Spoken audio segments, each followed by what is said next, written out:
One last absolute Batman issue to close out the year of 2025. And by the looks of it, this is the one that we have all been waiting for. Absolute Batman number 15 puts the spotlight on Absolute Joker in a way that I don't even know I'm ready for. But it's coming, whether we're ready or not. And so is this week of comics. Welcome to Pals Previews, the Comics Pals show, where we give you guys a look into this week in comics. And there are some massive books dropping. These are the ones that we are going to definitely be talking about this Thursday at 8 p.m. on Pals Previews. So we've got Absolute Batman 15, DCKO Wonder Woman versus Lobo, Aquaman number 12, Teenage Mutant Ninja Turtles number 13, and Ultimate Spider Man number 23. What are you guys most excited about from those books? I can tell you it's not the penultimate issue of Ultimate Spider-Man, that's for sure. Yeah. Yeah. I got go away heat with that now. Honestly, I mean it's got to be Absolute Batman, right? Yep. Isn't this the one with Jock? Yeah. Yes. Yep. Oh, I'm strapped in. Pick of the week right there. Yeah. I say that with my Spider-Man hoodie, but Yeah. Oh, Hey. fake fan.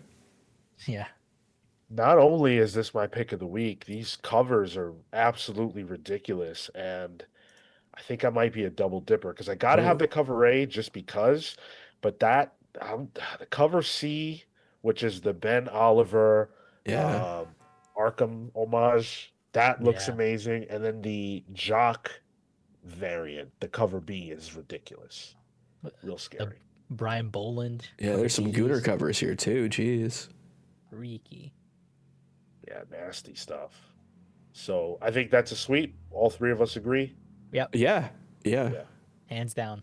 And this is the story that's going to be about like the lore behind this Joker, right? I think it's like told in it's told by like third hand or second hand or something like that. I don't know. I think it's an origin story, but I don't know the mechanics of how the story is being told. Yeah. It's supposed to be Alfred telling the story, but Interesting. Okay. yeah. Excited Yeah. for it though. So those are the books that we will definitely be talking about. But there is always one more book that makes the show, and that's the one that you guys vote on. So you can go to the post tab on our YouTube channel, and you have the following options. Geiger number 19, Amazing Spider-Man 17, Transformers 27, and Ultimate Wolverine 12. Now, I realize that I didn't pre-vet this, so hopefully all those books are coming out this week. But they were when I put this together. So, provided that they are, which one are you guys looking forward to the most or want to win the poll? Well, as of this recording, they're all still slated, so we're good there. I think Geiger's probably the only one that's iffy. Transformers, dude, I'm digging this Dan Mora Kirkman stuff a lot. And I think that says something for it to have to get like it's just a big week because this probably would have been on the main show had these double DCKO books that come out. Yeah, easily. It's got Soundwave on the front. I'm in. Marco? Yo, with steam coming out of his ears, he's thinking. I am. Damn. You know what? We'll shout out Transformers. I've yet to see. I feel like Dan Moore in full form, so I'd be curious to see what we got going on with the Autobots, the Decepticons, Oh, that feels like a slur. Decepticons. Decepticons. Realize, well, first of all, the book I'm looking forward to the most out of those is probably Transformers. Yeah, I hesitated because I was gonna say Geiger, but Mm-mm. well, Gary Frank is back. Hmm. Well, Yeah, I'll stick with Okay, Transformers. all right. Another sweep. dang, there it is. Yeah. Double swept up. But don't let that sway you. Vote whatever you think should make the show, and that will be the book that makes the show if enough people agree with you.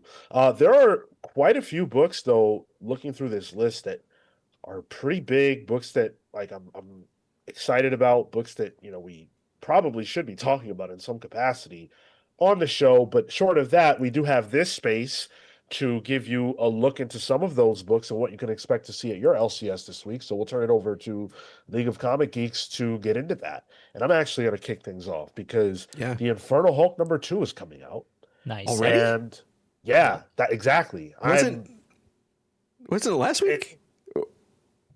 it was I think it was last week, Yeah, it so I don't know if was. this is actually going to happen, Huh. but it's listed, so I'm going to shout it out, and if it is at the LCS, it'll probably find its way onto our show in some capacity.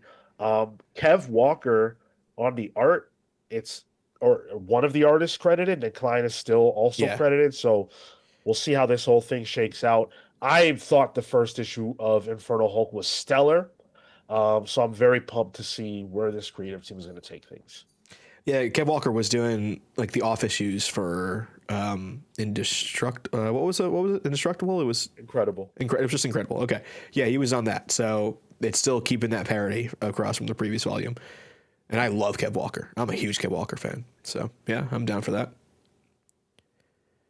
I'm gonna shout out. It's a little farther down, but Minor Arcana.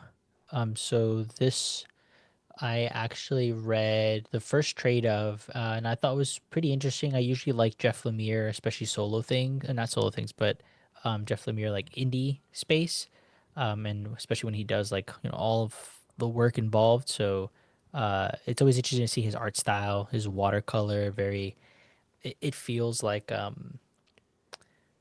Burton claymation, figures. They're skinny faced. Yeah. And it's always some sort of darker tone. So interesting to see it. And this is with colorist Patricio Del Pec. I'm shouting it out because that first arc was good. I'm gonna get the second one, and this seems to be the beginning of the final potentially arc. So we'll see. Cool. I want to shout out Supergirl #8. I'm all up to speed on this book. This is written and drawn by Sophie Campbell. Looks like artist Hai Ning might be on this issue as well. I don't know in what capacity. Maybe I'm probably just doing the whole issue of art because I think there's usually a one shot throughout this series that is another artist, and then Sophie comes back to do an arc. Alex Guimarães on colors. This is a load of fun. This book. This is just Sophie Campbell writing kind of like a hokey, dorky Supergirl book. It's all set with Lena Luthor is one of her friends, and the thick evil Supergirl from the first arc is still in this book as a ally now, and it's just a lot of fun. It's I love Sophie's writing. I love Sophie's art especially, but her writing is also great. So I've been having a lot of fun with this book. You know, this goes against my better judgment, Okay. but I'm looking forward to the Darkness #1. Oh, I was gonna do it too, Sean. Interesting. Okay. I really like the Darkness, and I mean Mark Silvestri's not drawing it, but I love Mark Silvestri. Ed Benes is drawing it, and he's pretty Oh talented. yeah. So, you know, uh, I'm gonna buy it. I'm probably gonna be disappointed, but I'm gonna do it anyway. That's all right. If I don't love it, that's fine. I feel like there hasn't been a Darkness book in a while, honestly. Like Not that I can recall. this is a full on #1, which is big. Yeah. Yeah, I'll probably check this out too. I think maybe we'll see.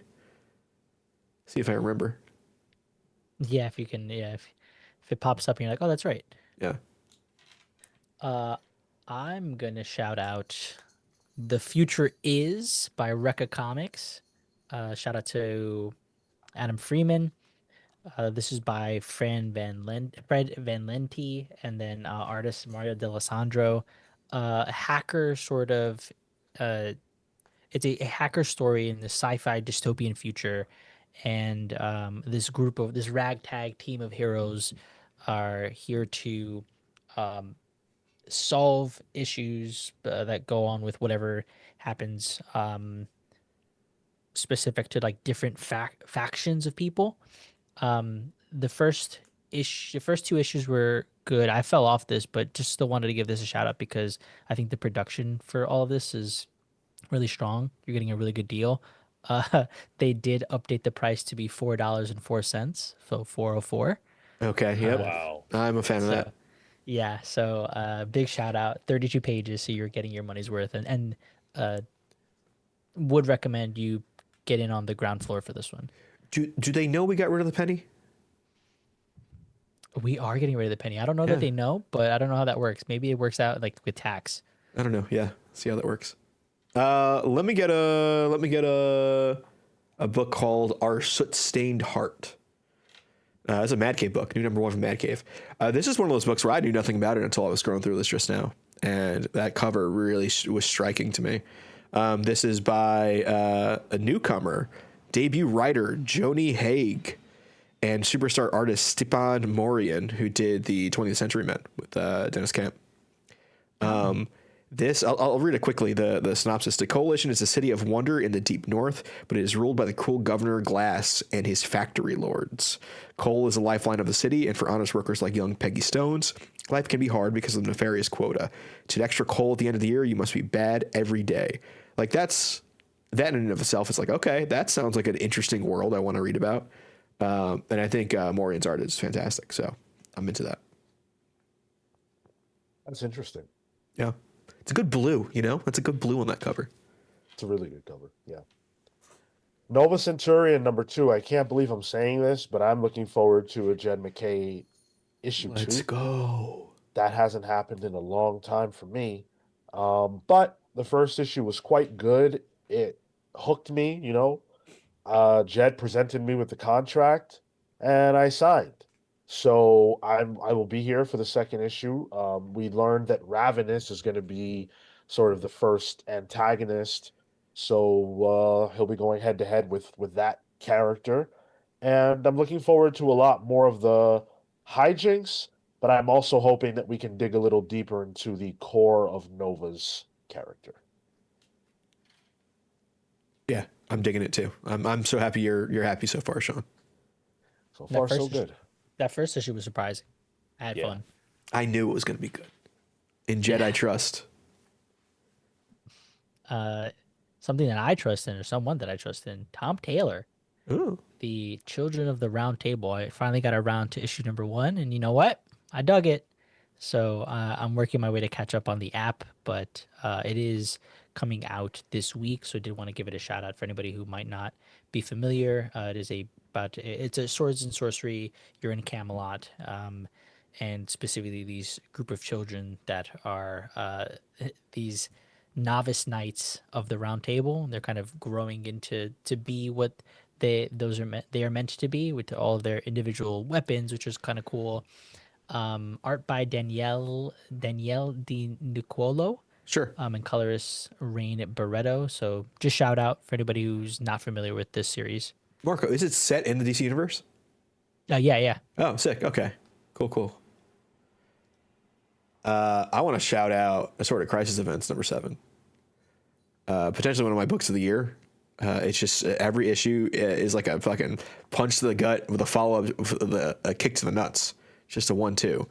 And this issue deals with a guy where wherever he goes, dead bodies of himself show up, and they're from God. alternate universes and realities. And how does he deal with that? This is all like it's always a wild, multiversal, timey-wimey premise that Dennis Camp plays with here, and does something nuts every time. And yeah, I'm hyped for it. I've been catching up on this. I just read 5, I think. Okay, #6 is a doozy, man. Yeah. Okay. Oh, Book just hits. Though it is worth pointing out that as it makes its return, it did go up $1. So now it is a $4.99 book, whereas it was a $3.99 book. Well, that's because it's hot, I guess. It's that dynamic pricing that everything is going to have soon. Thanks, capitalism. Shop accordingly. My last shout out is another Ultimate book that is experiencing its penultimate issue, and that is Ultimate Black Panther #23. I think this book has been a roller coaster of good and bad. Mm. Um, I think the story has remained pretty interesting throughout, but it's definitely been impacted negatively by the time skips. On the whole, this has been an enjoyable experience. I am interested to see how they're going to wrap it up, especially because, from what Dennis Camp said, if I recall correctly, he was the only writer who was committed to, like, in his mind, to coming back to the Ultimate Universe. So, Ultimate Black Panther and the other Ultimate books should presumably feel like a proper ending for that character, or at least that run. And I'm interested to see what Brian Hill has to say as he closes his run out. Yeah. I think this book, once we stopped talking about it on the show, that's where it picked up, Yep. honestly. So yeah, it's been good. It's been pretty enjoyable so far.